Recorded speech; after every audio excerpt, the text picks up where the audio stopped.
আমরা ভেবেছিলাম 4 তারিখে রেজাল্টের পর তৃণমূল কংগ্রেস হেরে গেছে এবং তারা রাজ্যতে একদম নিষ্ক্রিয় হয়ে গেছে। একদম না, তৃণমূল এখনো পর্যন্ত ক্ষমতায় আছে এবং তারাই রাজ করছে।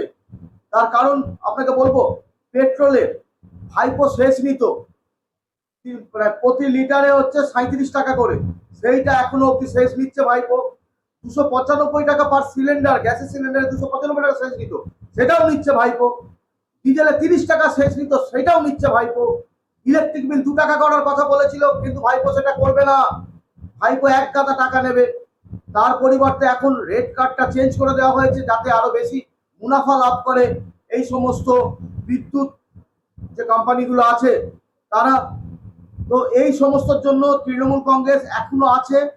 এই দুর্নীতি তৃণমূলের কবে বন্ধ হবে আমরা জানি না।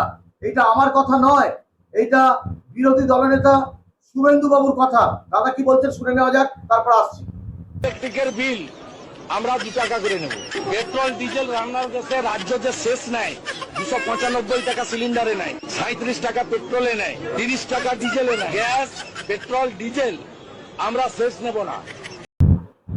বুঝতে পেরেছেন দাদা কি বলেছেন? আমার মনে হয় দেশের একটা কঠিন থেকে কঠিনতম আইন হওয়া উচিত।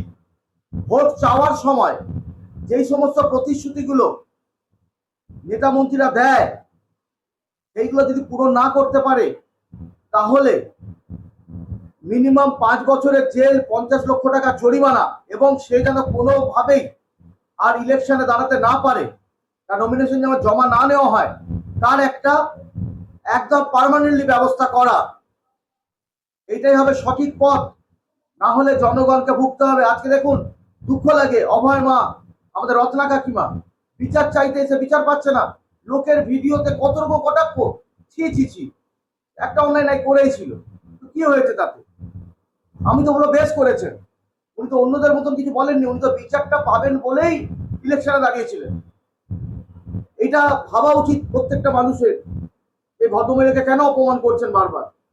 তো যাই হোক, যেটা বললাম মাথায় রাখবেন যে প্রত্যেকটা মানুষের বাঁচার অধিকার আছে। ঠিক সেই কথা ভেবে যে সমস্ত নেতা মন্ত্রীরা প্রতিশ্রুতি দিয়ে সেটাকে পরে আর কাজে করে দেখাচ্ছে না, তাদের যেন অবশ্যই 5 বছরের জেল, 50 লাখ টাকা জরিমানা, এবং সে যেন কখনো আর ইলেকশনে দাঁড়াতে না পারে, তার একটা পার্মানেন্টলি ব্যবস্থা করা।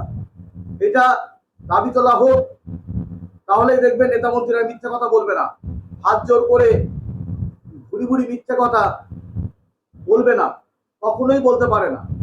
যাই হোক, দাদার ভিডিও দেখলেন, আশা করি এগুলো কমে যাবে কিছুদিনের মধ্যেই। নমস্কার।